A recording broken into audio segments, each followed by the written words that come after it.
right, so in our last set of notes, we talked a great deal about voter qualifications and how those qualifications vary from state to state. We talked about age and how the federal government makes or ensures that every 18-year-old or older can vote in every state. However, states have the power to lower the voting age to 16 or 17, or at least that's what we've seen in the past. We talked about citizenship and how states don't necessarily have to require their constituents to be citizens of the United States in order to vote. However, most do choose to do that, just because simply in the Constitution nowhere does it say that you have to be a citizen to vote. You can be an alien.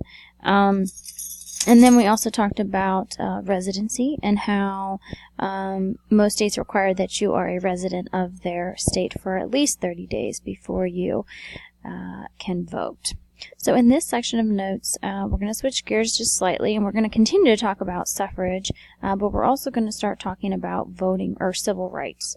And mainly our focus is on the 15th Amendment. And so we're going to be looking at the 15th Amendment, and we're going to be looking at the ways in which it was ineffective or not carried out appropriately.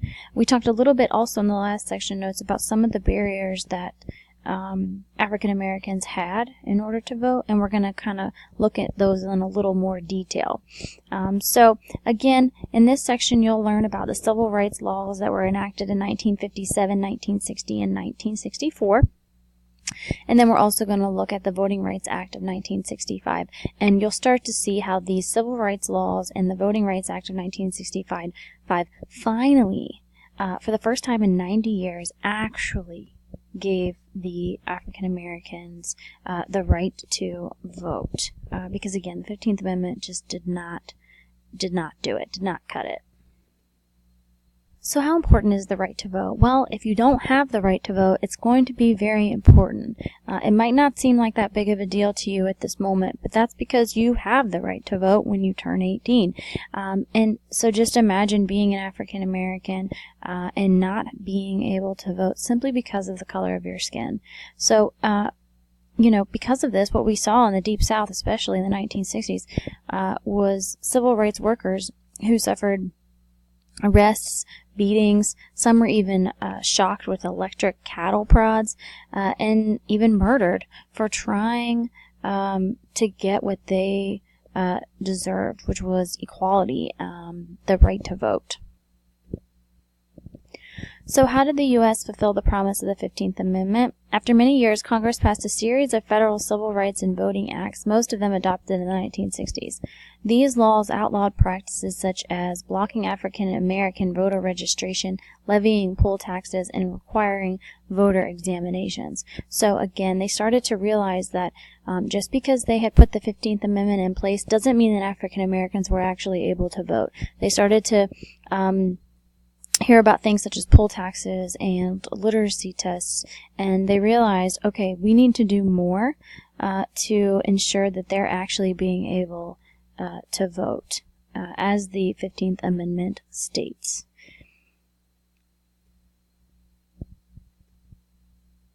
Alright, so 15th Amendment. In 1870, the ratification of the 15th Amendment gave African Americans, mostly former slaves living in the South, the right to vote.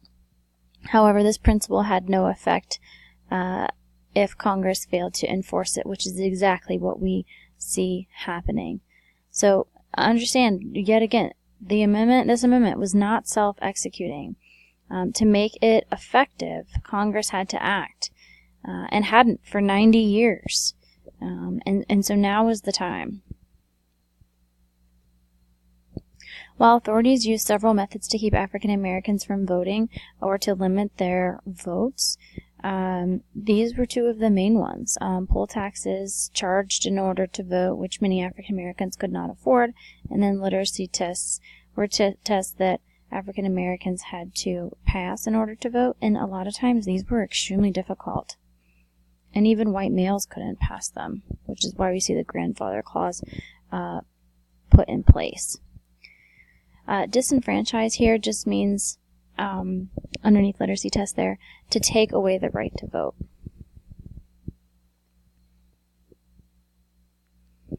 All right, the Democratic Party, which controlled Southern politics, also banned African Americans from taking part in so-called white primaries to nominate candidates.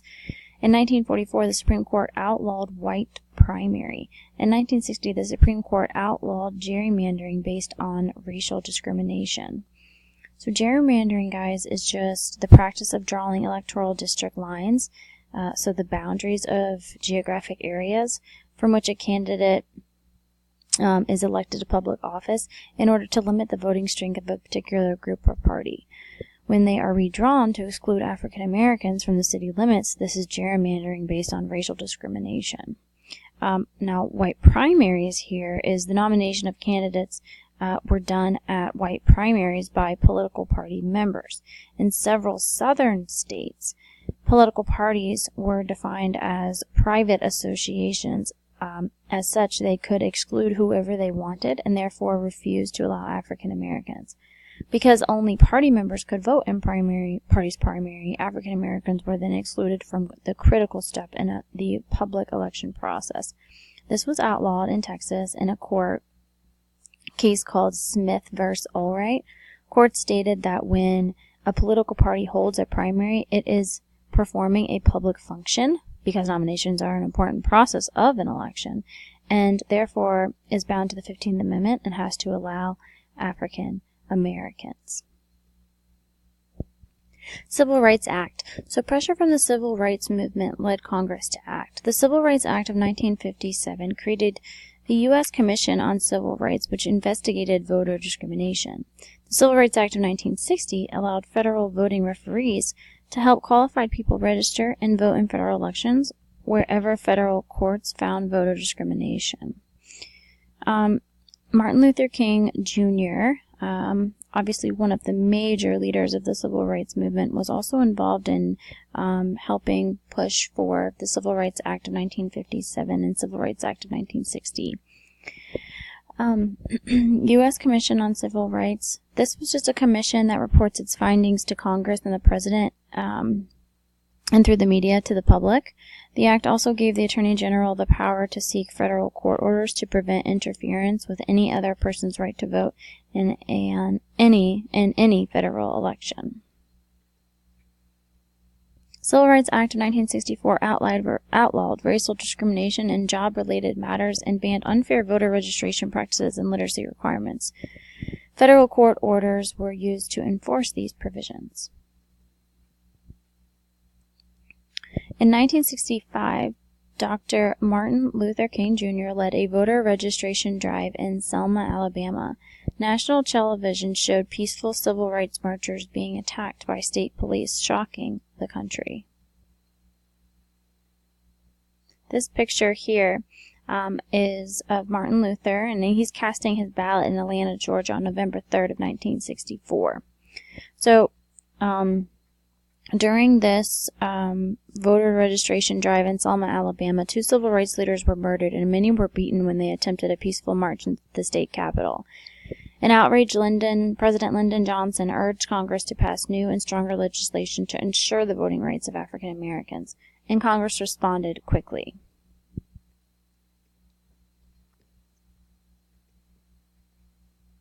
Voting Rights Act of 1965. The Voting Rights Act of 1965 protects African Americans against various tactics intended to prevent them from voting. It led to state poll taxes being overturned in federal courts. This act applies to all elections, federal, state, and local. The law has been extended 4 times and will not expire until 2036. The Voting Rights Act of 1965 at last made the 15th Amendment a truly effective part of the Constitution. Unlike its previous attempts, this act applied to all elections held everywhere in this country, state, local, and federal. What provision about literacy tests was in the Voting Rights Act of 1965? So the act ended the use of literacy tests in places where less than half of the eligible electorate had registered or voted in 1964. It also allowed federal voting examinees to oversee elections and register voters in these areas. Preclearance. So preclearance states that no new or changed election laws can take effect in a state where less than half the eligible electorate had registered or voted in 1964, unless first approved by the Department of Justice. Preclearance has led to many court cases. These cases most often involve changes to the location of polling places, the boundaries of election districts, election deadlines, qualifications of candidates, or shifts from district elections to at-large elections. Amendments to the Act. The voter examiner and preclearance provisions now apply to every community with a minority language population of 10,000 or more. In these areas, ballots and other official election materials must be printed in English and the languages of the minority involved. Minority group definition is defined to include all persons of Spanish heritage, Native Americans, Asian Americans, and Alaskan natives. The ban on legislative tellsness applies to all elections. Some states and countries have been removed from the law's coverage through the bailout process. To be removed, a state or country must show that it has not applied any voter procedures in a discriminatory way for at least 10 years. Today, the law still applies to everywhere in 8 states as well as parts of 8 others.